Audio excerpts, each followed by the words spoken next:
Hello everybody and welcome to this discussion of Handel's opera Serse ahead of the Academy of Ancient Music's performance on the 19th of June 2026.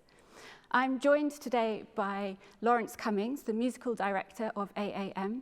I'm joined by Dr. Ruth Smith, who is one of the leading scholars of Handel's music, and soprano Rachel Redmond, who will sing Atalanta in the production. Laurence, I'm wondering, can I come to you with a very basic question, first of all? This is an amazing opera that sits at a very interesting point in Handel's life. But who was Serse, and why did Handel make an opera about him? Well, you may feel it's a basic question, but it's a very big question, actually. Serse, or Xerxes, as we can call him in English sometimes, in the opera is a very self-serving, self-regarding,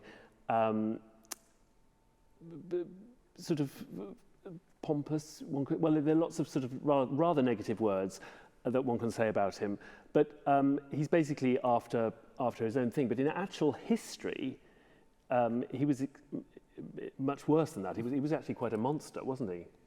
Ruth, can I ask you about that? Xerxes was king of the Persian Empire, which was huge.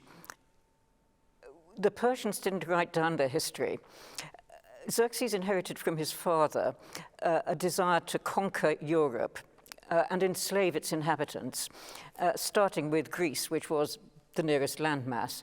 And as the history that we have is written by the Greeks, it is very anti-Xerxes and depicts him as certainly a monster with regard to personal relationships, political relationships, religion.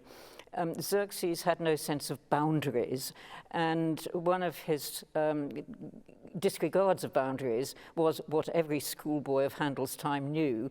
He built a bridge to cross the Hellespont, which was the quickest crossing between Asia and Greece.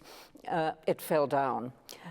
It was built to his specifications. He had all the engineers executed who had actually implemented it, and he built another. And the reason I mention this is not only that every schoolboy knew about it, and it was actually mentioned in a very sort of amused way in the preface to the word book that Handel's audience bought, but also the bridge is actually in the opera, and on stage it is actually there, and it is the centerpiece of the opera to remind us of what a monster Xerxes, historical Xerxes, was in every respect. And yes, this does very much color the opera's view of him, doesn't it? But I mean, he was.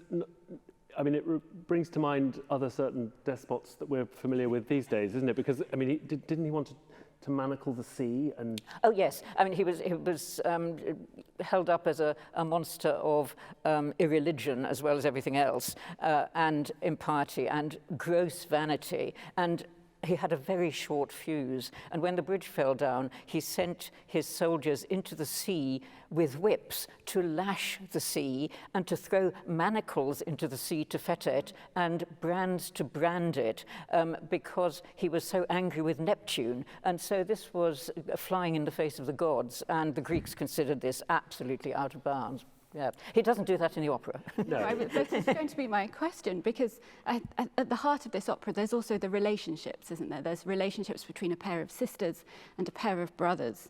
And could we have a one-sentence summary? Well, of the plot? probably not one sentence, but I'll do my best. I'm sure you can. The thing that's striking me just talking about it is the thing that does unite history with our opera text is the delusion, the level of delusion that he has. So trying to put it simply, the synopsis of the opera, there's two brothers and two sisters. So the two brothers, Serse and Arsamene, are both in love, although I think love means different things to both brothers, with Romilda. Now Romilda and Atalanta, who we have here, played by Rachel, are sisters, and they are both in love. Again, love not really meaning the same thing, with Arsamene. It's complicated further because, of course, Serse is betrothed to Amastre, who miraculously is still hanging around, even though she's been jilted by him. And then the extra characters that we have are Ariadate, who's the father of the two sisters, Romilda and Atalanta, and then Arsamene's servant, Elviro. Now, Elviro and Ariodate are there largely, I mean, particularly Elviro, as the comic relief. And that is literally what I mean, the comic relief. They are buffo elements in this opera. And it's one of the interesting things about the opera in general that I'm sure we'll come on to, is that it is really funny. It is a very funny opera. And I wonder, can I ask you, how do you think Handel actually portrays our main character? Because the opera starts almost with one of the most gorgeous and most famous bits of Handel's music, doesn't it, Ruth? It does. And it is the only love song in the opera, I think. He is in love with a plane tree. This is the other thing that every schoolboy knew about Xerxes, Serse. And it's recorded in the ancient histories, which were all available in translation and very much reprinted.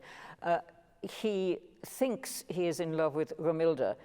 He doesn't fall in love with her because he meets her. He falls in love with her by hearing her sing, so he hasn't even seen her. I mean, as Laurence said, this is all falls in love in inverted commas. I mean, I think in the case of Serse, it's, I see something nice, I want to have it. Yes.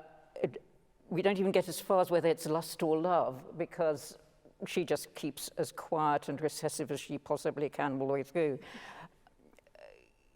Looking at the opera several times recently, I've been very struck by how every aria that Serse sings has some kind of anger or sense of being balked and not knowing how to deal with it. And this first aria to the plane tree, what he hears Romilda singing, when he falls for her, is, oh, funny Xerxes, he falls in love with a plane tree. Well, yes, the plane tree can't answer back, can it? And this absolutely nails it, because Serse is incapable of forming human relationships. His attitude is, I have her, or off with his head, you know, whoever it is. And this is brilliantly reflected in the music. I mean, his first aria to her is full of very substantial pauses where he's, I don't know, what do you think about this, Laurence, but is he trying to get his thoughts together or try a new way of persuading her? Because she's refusing to say much to him. And he feels so volatile in the music and so sort of almost stuttering. Well, yes, but stuttering, but never admitting any vulnerability or weakness to himself or to anyone else. So he stutters, and then he sort of rides, as I believe the youth say these days, styles it out. You know, he sort of finishes, and then we're all supposed to wait for him to start again, and then he starts. So he's still in control, seemingly, but of course he's not inside. I think that is the point. Rachel, I wonder, can I bring you in here? Because you're singing the role of Atalanta, and I wonder what it's like to sing that character. I mean, she's a wonderful character in this, and maybe quite scheming in some ways. Which parts are you most enjoying preparing and singing right now? Well, yeah, Atalanta is a very interesting character. For a woman, especially, and for a woman of my voice type, because I have quite a youthful voice, so I'm often like the angel, the fairy, the virgin, very young, and you know, the little boy sometimes. Yes. So, and she's kind of a baddie. She is, yeah. Yeah, so as you say, she's scheming, she's in love with Arsamene as well. And, but her sister's in love with him, but that doesn't seem to put her off. She's like, well, you know, what can I do? So when she hears that Xerxes in love with her sister, she says, oh, Romilda, well, the king's in love with you. You should definitely do that. I mean, you'd be silly not to. It's the king, you know, go ahead. And I'll look after your boyfriend, don't worry. Romilda's not really up for that, so she goes on another tack. So at one point, she manages to get her hands, through Elviro, on a letter. Now, by this point, Xerxes knows that Arsamene and Romilda are in love, and he banishes Arsamene from the kingdom. So Arsamene's written this secret love letter to Romilda. I love you forever, please wait for me. And Atalanta gets the letter. And she just happens to have it when Xerxes comes by, and she's like, oh, well, can you show me the letter, he says. And she's like, oh, well, okay, but you know, I don't want you to be mad. So yeah, she obviously wants him to see the letter. But when she shows him the letter, she lies, and she says that the letter was written by Arsamene to her, and they're actually in love. And he only said that he was in love with Romilda to keep the heat off of them for whatever reason, not actually sure. Yes, there's a lot of cross relationships and triangles that go on in this. And then, of course, Xerxes is like, oh, great, well, perfect. Well, you can marry him and I'll marry her, and everyone's happy. Yes. And then, of course, when they find out that she's been lying about it, and everyone finds out that she's been lying about who the letter was to, she is not remorseful at all. No, she's pretty strong, I would say. No, she says, I was only doing it to try and protect you, and anyway, it's fine. I can find someone else. It doesn't matter. Now, I'd love to get into the music a little bit here. And Laurence, you've mentioned already that the structure of some of the arias they ask quite a lot. They're very rhetorical in a lot of ways. And I wondered whether you could go a little bit deeper into that. What is different about this opera? Handel's written so many by this point. Yes, well, and in a way the nomenclature is also interesting because it was known as an opera seria, and yet it was also called a ballad opera by certain people. I mean, so it sort of defied categorization in a way. And I think, Ruth and I were discussing it, and she made the point that because it was a commission, it gave Handel more liberty, perhaps, to experiment, because there are a lot of comic elements. Yes. There's buffo and burlesque, which comes sort of from the Venetian tradition, sort of going back to commedia dell'arte, really. And it's, as I said, it's very, very funny. And a lot of the arias are short, because I think he was experimenting with people's attention spans, I think. It's a way of sort of keeping the movement going. And of course, I think it divided opinion, one could say. Yes. Some people really didn't like that, because of course they like what they know. And it went against their sensibilities. And they thought, perhaps I'm projecting here now, but I wonder if they thought actually this historical figure should be given due importance and reverence. The story shouldn't be made fun of. But of course he is intrinsically a comic character. I mean, I just love the idea of a sort of delusional despot who wants to go and somehow chain up the sea, thinking he can actually control these elements. It's just so bonkers, isn't it? Yes. And that said, of course, the music for Serse is spectacular. It is. I mean, it's a wonderful vehicle, and it's all relatively sympathetic. I mean, it's not ugly music at all. I mean, it's dramatic music. But I mean, the very opening of the opera, the famous Ombra mai fu, where he's falling in love with the plane tree, it's just, I mean, there's a reason it's so famous. And of course, just a very nerdy little point here, it's known as Handel's Largo, but in fact, it's really Handel's Larghetto, because Largo, which means broad, he's actually called it Larghetto, so a little broad. Yes. So it's quite a tricky one to find the right tempo for, because, you know, do you go, well, I mean, you can sort of argue so many different ways, but it is just a beautiful love song, albeit to a tree. Yes. Well, why not? And Handel's rather fond of Larghetto as a tempo marking, isn't he? Well, yes, I mean, it brings us on to Handel's tempo markings in general, which can be very conflicting. You can have andante Larghetto, which seemingly would be two separate tempi, but of course, I always think if you take the first one as the basic affect, the basic mood of the aria, so if that's an andante, you're walking, but, you know, Larghetto, steady the buffs, don't go too fast, you know, so there's a sort of qualifying matter to it. But yeah, it's fascinating to pick the right tempo and the right mood for each aria. Especially when he marks something a tempo ordinario. I've always wondered what people think that means, well, but perhaps you do know. Well, I don't know, but I think tempo ordinario it goes back a long way to the sort of the idea of tactus, and there being a tactus related to the heartbeat. So it's business as normal is what it sort of means. So what you'd think it would be, unless there was another qualifying thing, which isn't to say it's mediocre. It's sort of just regular, and you listen to your body, and you respond in that way. Faster if you're stressed. That is the only problem. We sometimes have discussions about that because, of course, it can feel like the same tempo to you, and you come off stage and say, that was so fast tonight. It's like, no, it's exactly the same. And in fact, sometimes I've done that with live recording, Yes. and it felt so different to the rehearsal, and you go back and it matches identically. But of course, your heart is going to different rates, so that changes things. Well, how we experience things in the moment, it has a huge impact on how you perform, doesn't it? Yeah. Of course, it's really not opera as normal, though, for Handel's audience in 1738. Do we know, Ruth, how the audiences responded to this opera when it first was? Well, as Laurence was saying, it wasn't an overwhelming success, to put it mildly. Okay. Not many people's responses to it have been preserved.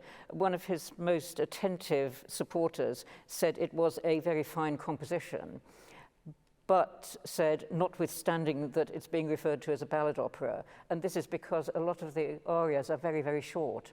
Yes. There are more short arias than full da capo arias in the whole thing, and this is a period when people came quite as much to hear great singers do wonderful things with the music as to hear the music itself. And a lot of these ariosos and very short arias don't give scope for the singers to show their virtuosic side. Certainly Serse's arias do, but not all the others.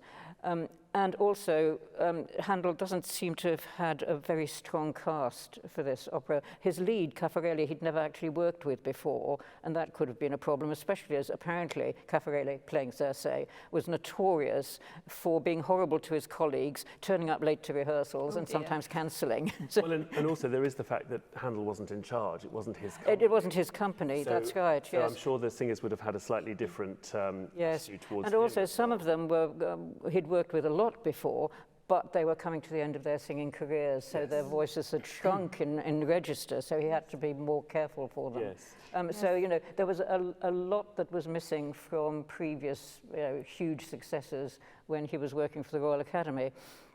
And we don't have anything about the content of the opera, apart from this aspect of the arias weren't really satisfactory. Also, there are 4 choruses, little ones, in the opera, and there's also a comment about really the choruses were very unsatisfactory. That may be, I was wondering, because by this stage, 1738, Handel has produced quite a number of choral oratorios for the public, and they're getting used to these tremendous Handel choruses, and they're liking them. And here are these little choruses that are just soldiers saying, only virtue could have built the Hellespont Bridge. What? You know, this irony that goes all the way through the opera is one of the main humorous things in it. I mean, that's an interesting point, because, I mean, the choruses, which we are including, they often get cut, are sort of little, they're almost punctuating marks, rather than the chorus isn't really a character in itself.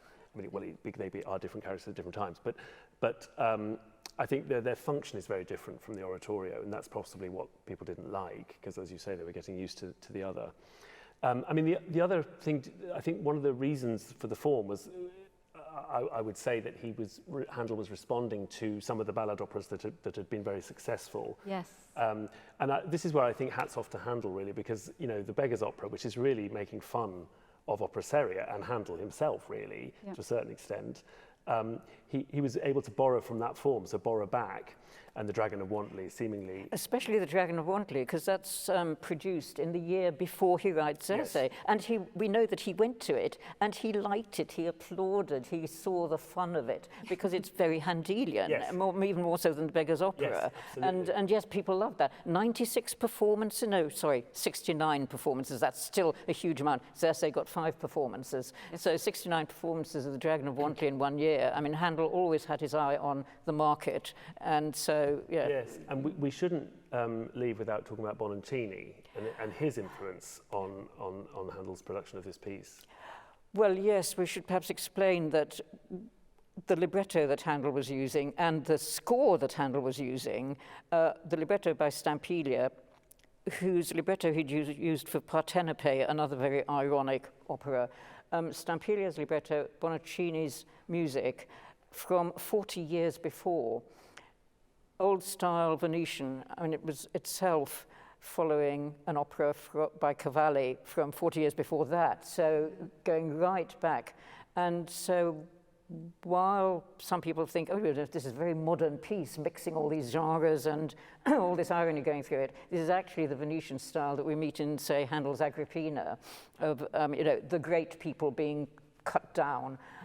And Handel reduced, well, Bononcini had reduced the characters considerably, and Handel reduced them even more. So I think from 14 altogether to 7.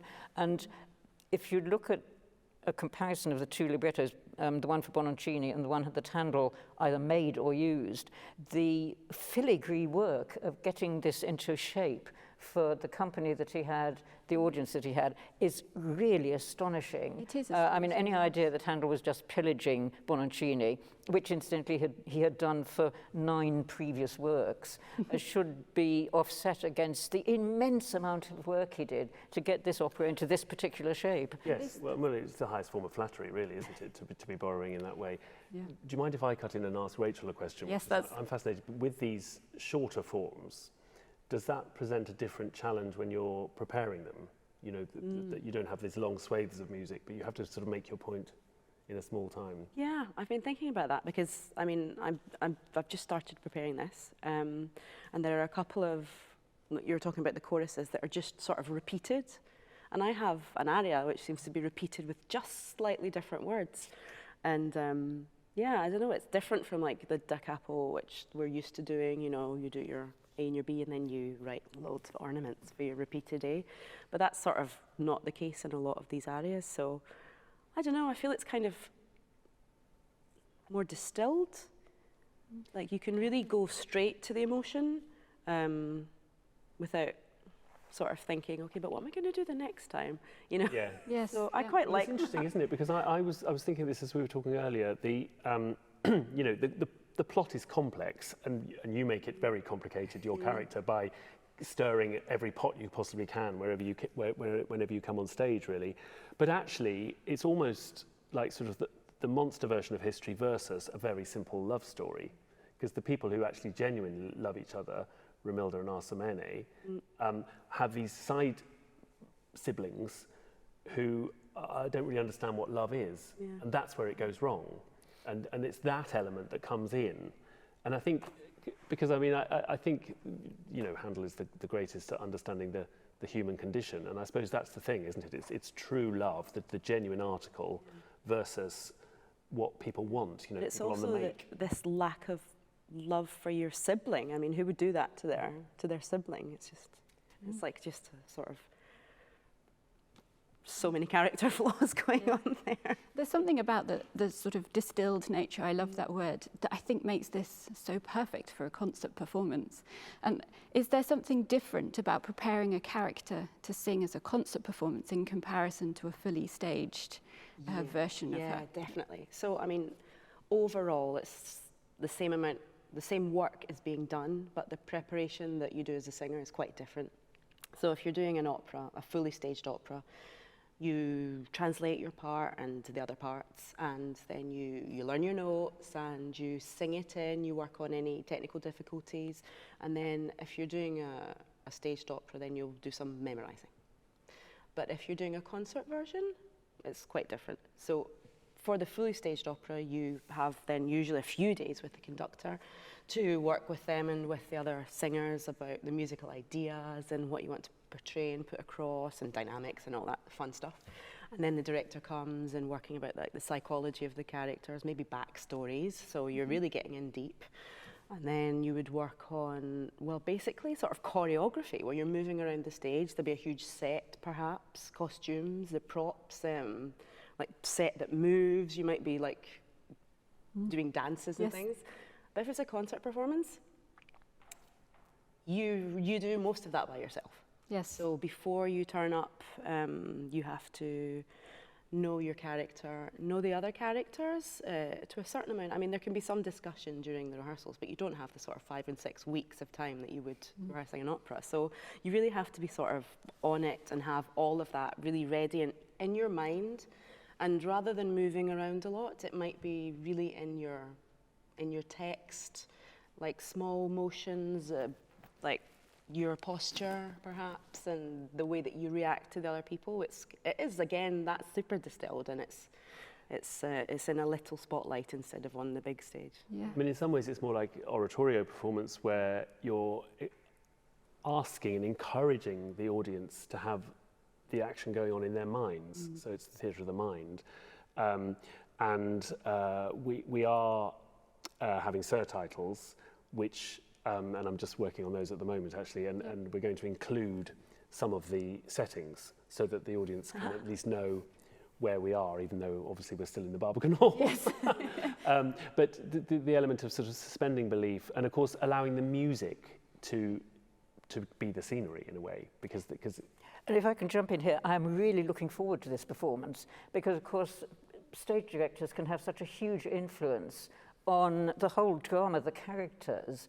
And if it's not staged, you are really listening to what the music is telling us about the characters. So this whole question of how much sympathy does one have for this mad megalomaniac tyrant, Serse, sometimes the music will actually influence us in a way that could be overridden by a stage director, yes. But it will come out just as in oratorio in all its complexity. I mean, Handel is so wonderful at giving you layers of characters, which is very difficult, I would have thought, for a singing actor to convey if they're actually moving around the stage and talking to somebody else. And how can you put in all these layers? Whereas, especially as one perhaps listens to the orchestra more in a concert performance. Well, I think you're much more aware of the orchestra, aren't you? Because we're not sort of hidden away in a pit. We're part of, and I'm imagining also. I mean, we're yet to devise all the ons and offs. There will be some moving around on the stage, but it won't be in any sense an action. It'll just be clear who's talking to who, and with the surtitles you'll be aware of what they're saying. But I'm also hoping that we can perhaps use the orchestra to be some of the extra people that won't be involved physically, because the libretto does call for other people to be called upon, and so we can have some fun. And I think with this opera, above all of Handel's output, you can definitely have fun with it. Yeah, I think that's wonderful in that sense. Can I ask all of you, what is your high point of the opera? What's your favourite moment we should all be listening out for? Well, I'll start off then.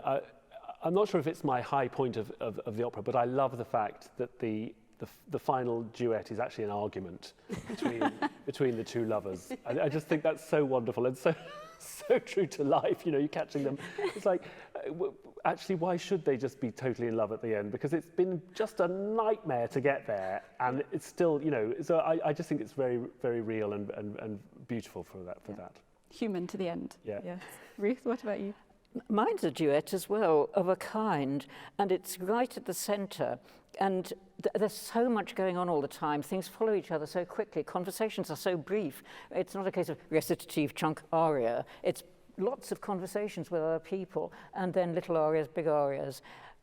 Right in the middle, there's just a faint hope that Serse might learn something about people. And it's when you have done your wicked thing with the letter, and he's saying to Grimilda, whom he claims to be in love with, right, your boyfriend's let you down, he doesn't love you anymore, so. And she believes this. And he presses her, he says, l'amerete, will you still love him? And she says, l'amero. And it's just that.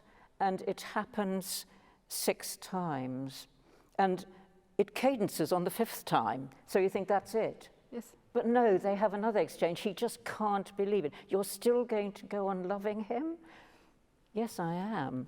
And then he explodes. I mean, he doesn't say, right, I see that's what love is it? No, he goes off into another of his arias about, this is awful, I wish I couldn't love you. He says, I wish I could stop loving you. All very fast and furious, and then pause, and then, but I can't. Yes. And it's just such a wonderful conjunction of these two people talking to each other, getting nowhere, and then an explosion on the part of our megalomaniac central character. Rachel, what about you? What's your high moment?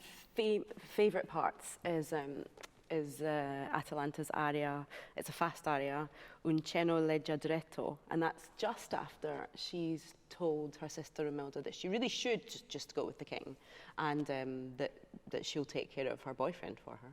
And Romilda says, no, don't, that's never going to happen, stay away from him, and she leaves.